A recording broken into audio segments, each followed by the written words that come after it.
बूढ़े पिता की 4 बातें। श्रोताओं, यदि आप चाहते हो कि बुढ़ापे में आपकी औलाद कभी आपसे मुंह ना मोड़े, उस कठिन अवस्था में वे आपका सम्मान करें, आपकी देखभाल करें, तो यह वीडियो आप स्वयं भी देखना और अपने बच्चों को भी दिखाना। मित्रों, बुढ़ापा हमारे जीवन का वह कटु सत्य है जो हमें न चाहते हुए भी भोगना पड़ता है। बुढ़ापे में शरीर जर्जर हो जाता है, हाथ पैर ठीक से काम नहीं करते हैं, जुबान लड़खड़ाने लगती है, सोचने की शक्ति क्षीण हो जाती है, अनेकों रोग अपना अड्डा बना लेते हैं, अनचाहे दुखों से जूझना पड़ता है, दृष्टि भी मंद पड़ जाती है, एक आदमी एकदम आदमी पराधीन बन जाता है। यदि ऐसे में अपनी संतान आपका साथ ना दे तो फिर वह भी दयनीय अवस्था को प्राप्त हो जाता है, जो एक जीते जी नरक में भोगने के समान होता है। प्रिय बंधुओं, आपसे निवेदन है कि जिंदगी में सभी कामों के साथ साथ एक काम और भी है, उसे करना कभी मत भूलना। और भय है अपनी संतान को सदाचारी और संस्कारी बनाना। संस्कार विहीन मनुष्य पशुओं के समान होता है। जो माता पिता अपने बच्चों को लाड़ प्यार में उन्हें संस्कार देना भूल जाते हैं, वही संतान बुढ़ापे में माँ बाप की केयर नहीं करती है, वही संतान उनके बुढ़ापे को और भी अधिक कष्टदायी बना देती है। सुलक्षणी संतान ही माँ बाप के उपकार को याद रखती है, वरना सभी ये भूल जाते हैं कि उनके माँ बाप ने उनके लिए क्या किया है, उन्हें कैसे पाला है, उन्हें कैसे पढ़ाया लिखाया है और योग्य बनाया है। उनके लालन पालन और शिक्षा दीक्षा में माता पिता को कितने पापड़ बेलने पड़े हैं। इस संबंध में मैं आपको एक छोटा सा वाक्य बताता हूँ। किसी गांव की बात है। एक जवान पिता अपने छोटे से पुत्र को गोद में लिए बैठा था। बड़ी मिन्नतों के बाद घर में बेटा ने जन्म लिया था। वो स्वयं को बड़ा ही भाग्यशाली महसूस कर रहा था, क्योंकि घर में बेटा हुआ था। बेटे से पहले घर में 4 बेटियों का जन्म हो चुका था। तब उसके लिए कोई भी खुशी नहीं हुई, उसे कोई भी गौरव की बात नहीं हुई। बेटे को पाकर उसे ऐसा लग रहा था जैसे संसार की सबसे बड़ी खुशी उसे मिल गई हो। भाई अपने जन्म को धन्य समझ रहा था। हर समय पुत्र को लेकर गोद में घूमता रहता था, उसे लाड़ प्यार करता था, भांति भांति के खिलौने उसे ला करके देता था। बालक ने जिस ओर उंगली उठा दी वही चीज उसे खरीद कर देता था, चाहे वह चीज कितने ही महंगी क्यों ना हो। बालक कभी बीमार पड़ जाता तो उसका खाना पीना सब छुड़ जाता था। सबको छोड़कर वह उसे ठीक कराने में जुट जाया करता था। सारी सारी रात उसे गोद में लिए बैठे रहता था। कभी कभी तो घर में चूल्हा भी नहीं जलता था। हरदम चिंता लगी रहती थी कि किसी तरह से उसका पुत्र ठीक हो जाए। अपने शरीर में यदि कोई कष्ट होता तो उसे ना देखकर सिर्फ बालक के कष्ट में जुट जाया करते थे। वो अपनी पीड़ा भूल जाया करते थे जब तक बालक स्वस्थ नहीं हो जाता था। माँ बाप भी अपनी चिंता नहीं करते थे। एक दिन भाई अपने बेटे को गोद में लिए बैठा था। कहीं से उड़कर एक कौवा उसके सामने खपरेल पर बैठ गया। पुत्र ने पिता से पूछा, पापा ये क्या है? पिता ने कहा कि बेटा ये कौवा है। पुत्र ने फिर पूछा, पापा वो क्या है? पिता ने फिर से कहा कि बेटा वह कौवा है। पुत्र बार बार पूछता रहा कि पापा वो क्या है? पिता बड़े ही स्नेह के साथ बार बार बताता रहा कि वह कौवा है। एक बार भी उसने ये नहीं कहा कि अभी तो तुम्हें बताया था कि वह कौवा है।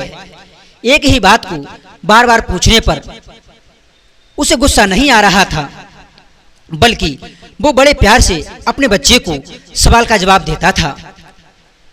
कुछ वर्षों के बाद में वही पुत्र जब बड़ा हो गया और बाप बूढ़ा हो गया, तो बूढ़ा पिता घर में एक चटाई पर बैठा हुआ था। घर में कोई व्यक्ति उसके बेटे से मिलने के लिए आया। तो बूढ़े पिता ने पूछा कि कौन आया है बेटा? पुत्र ने नाम बता दिया कि कोई अमुक व्यक्ति किसी काम से आया है।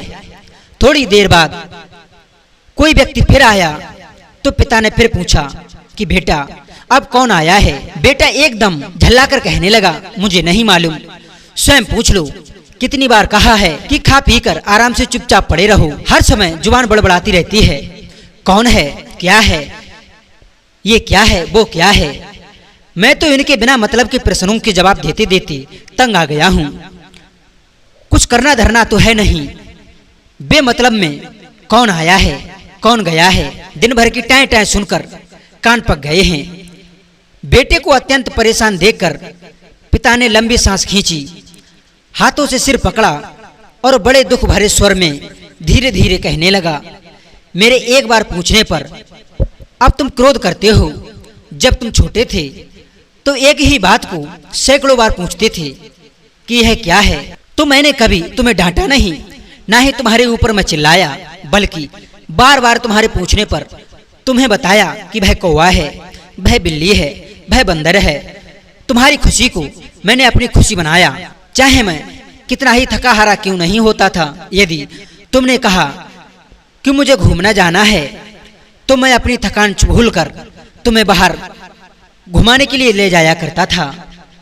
कोई भी बाजार में अच्छी चीज दिखाई देती थी, मैंने उसे कभी अपने लिए सोचकर नहीं ली, बल्कि ये सोचकर खरीद लिया कि घर में मेरा बेटा है, इसे देखेगा तो खुश हो जाएगा। तुम्हें खुश होता देखकर मैं भी खुश हो जाया करता था बेटा।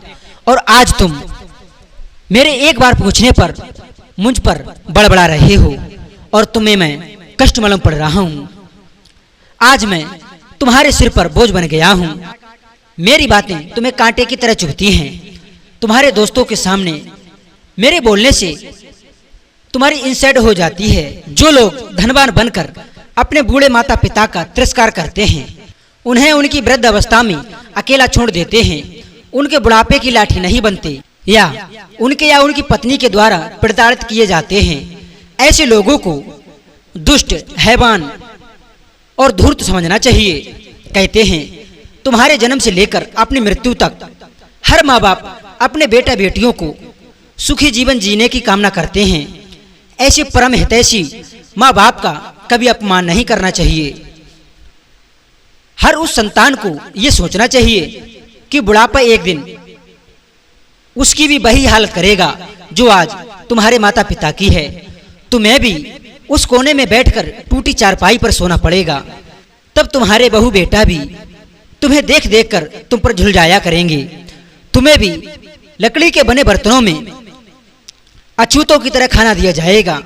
ये तो बदला है साहब, जैसा बोओगे वैसा उगेगा। दुनिया में सबसे बड़ा धनवान भी माता पिता से अलग रहकर कंगाल हो जाता है, और वो निर्धन भी बहुत बड़ा धनवान होता है जिसके सर पर माँ बाप का आशीर्वाद होता है। संसार की कोई दौलत माँ बाप से बढ़कर नहीं होती। जो मनुष्य माता को लक्ष्मी और पिता को भगवान विष्णु समझता है, उसके लिए तीनों लोग एक समान होते हैं। ऐसा मनुष्य जहाँ पर रहता है वहीं पर स्वर्ग बन जाता है। इसलिए अपने भगवान का हाथ अपने सिर से मत हटाइए, वरना संसार में कोई आपका साथ नहीं देगा। श्रोताओं, ये बुढ़ापा एक कड़वा सत्य है जो ना चाहते हुए भी हमें अपनाना पड़ता है। इसलिए हमेशा अपने माँ बाप की सेवा करें और अपने माँ बाप को कभी भी अपने से दूर ना करें। मैं आशा करता हूँ कि ये कहानी आपको पसंद आई होगी और आपके समझ में भी आई होगी। तो श्रोताओं, चलिए कमेंट सेक्शन के माध्यम से अपनी राय दीजिए। हम मिलते हैं आपको नेक्स्ट वीडियो में एक नई ज्ञान चर्चा के साथ। आप सभी श्रोताओं को बहुत बहुत धन्यवाद। जय श्री कृष्ण, राधे राधे।